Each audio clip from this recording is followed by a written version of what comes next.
ప్రజలకు ఉద్దేశించి మాట్లాడడమో లేకపోతే ఒక ప్రెస్ మీట్ పెట్టడమో ఇవన్నీ కూడా ఎందుకు చేయట్లేదు? ఆయన ఎందుకు సీరియస్ గా తీసుకోలేదు ఈ ఎన్నికని అని? మేడం మునుగోడులో కూడా కేసీఆర్ గారు ఏం ప్రచారం చేయలేదు. మునుగోడులో గెలవలేదా? మునుగోడులో ప్రజలు అధికారంలో ఉన్నారు, ప్రతిపక్షంలో మాకు కాన్ఫిడెన్స్ ఉంది, మాకు ఆ కాన్ఫిడెన్స్ ఉంది. ఖచ్చితంగా కేటీఆర్ గారు హరీష్ రావు గారు ఇద్దరు కాన్సన్ట్రేట్ చేస్తున్నారు. ప్రజలు మా పక్షాన్ని ఉన్నారు. 10 ఏళ్ల బీఆర్ఎస్ పాలన చూసిర్రు, రెండు సంవత్సరాల కాంగ్రెస్ పాలన చూసిర్రు. మేము అక్కడికి కేసీఆర్ గారు వచ్చి ప్రచారం చేసి అడగాల్సిన అవసరం లేదు. ఎందుకంటే మేము తిరుగుతున్నాం, మా రిపోర్ట్ అంతా కూడా కేసీఆర్ గారికి వెళ్తుంది. అక్కడ పరిస్థితులు ఏందనేది A to Z తెలిసిన తర్వాత కేసీఆర్ గారు వచ్చి ప్రచారం చేయాల్సిన అవసరం లేదు. మా గెలుపు ఖాయమైందనేది మేము భావిస్తున్నాం. రెండోది, ఇందాక రవి గారు మాట్లాడిన అంశాలు చాలా అంశాలు ఉన్నాయి. లైవ్ అక్కడ రేవంత్ రెడ్డి గారు మీటింగ్ పెట్టారు. రేవంత్ రెడ్డి గారు మాట్లాడుతుంటే వీళ్ళ ఛానల్స్ కూడా ఉన్నాయి మేడం. వీళ్ళని పొద్దున్న లేస్తే సపోర్ట్ చేసే ఛానల్స్ లో కూడా అదే ప్రచారం అయింది. బీఆర్ఎస్ గెలిస్తే సన్న బియ్యం ఆగిపోతాయి, బీఆర్ఎస్ గెలిస్తే ఇవి ఆగిపోతాయి, అవి ఆగిపోతాయి అని మాట్లాడింది. వాళ్ళ మీడియాలో కూడా వచ్చింది కదా.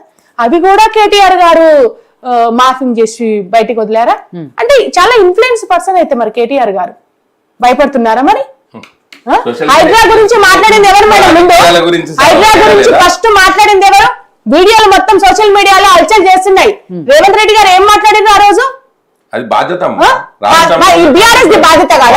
పేదవాళ్ళ కడుపులు కొడుతుంటే, పేదవాళ్ళ ఇల్లు గూళ్ళ కొడుతుంటే, చిన్న పిల్లలు పుస్తకాలు తీసుకోకుండా కూడా బయటికి ఇచ్చి లాగేస్తుంటే బీఆర్ఎస్ మాట్లాడేది. ప్రతిపక్షంలో ఉన్నప్పుడు బీఆర్ఎస్ మాట్లాడితే తప్పుడు విధానాలు, ఆ రోజు అధికారంలో లేనప్పుడు మీ నాయకుడు మాట్లాడితే ఇంకొకటి అంశమా? అయినా చివరికి ఒక మంచి చివరికి చాలా మంచి విషయాలు చెప్పారు రవి గారు. చాలా మంచి విషయాలు చెప్పారు. హైడ్రాలా అక్కడ 22 ఏళ్ళు మేడం తండ్రికి 22 ఏళ్ళు. ఆయన 11 ఏళ్ల కిందట ఇల్లు కొన్నాడంట, ఆడ ఇల్లు కొన్నాడంట 11 ఏళ్ల కిందట. ఆ ప్లేస్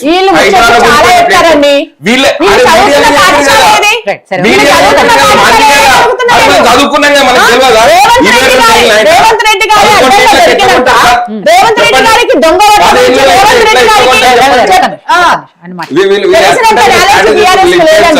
మేము నిజాయితీగా పనిచేస్తున్నాము, మా ప్రజలు మా పక్షాన్ని ఉన్నారు. మేము 10 ఏళ్లలో పెట్టినటువంటి పథకాలు ప్రతి ఇంటికి చేరినాయి. 2 సంవత్సరాల నుంచి ఎంత ఇబ్బందులు పడుతున్నారో వాళ్ళకి అర్థమైంది కాబట్టి బీఆర్ఎస్ కు ఆదరణ దక్కుతుంది. కాబట్టి వీళ్ళకి భయం కాబట్టి ఇష్టం వచ్చిన బూతులు మాట్లాడతారు. ప్రజలు వాళ్ళ రోడ్డు షోలకు రాకపోతే ఫ్రస్ట్రేట్ అయిపోతారు. రౌడీలను తీసుకొచ్చి అభ్యర్థులుగా పెడతారు. మళ్ళీ రౌడీలను ఖచ్చితంగా మాట్లాడతాం. ఎందుకు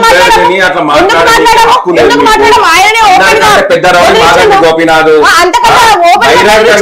తలసాని శ్రీనివాస్ యాదవ్ గారు ముంగట్నే రావుల శ్రీధర్ రెడ్డిని బీజేపీలోకి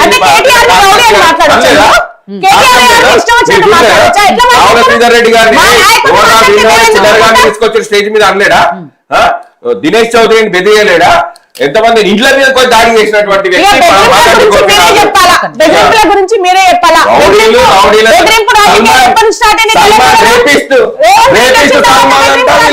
ఆరాధ్య దైవమైందంట. ఈ రోజు రేపిస్ట్ సల్మాన్ వీళ్ళకి ఆరాధ్య దైవమైందంట.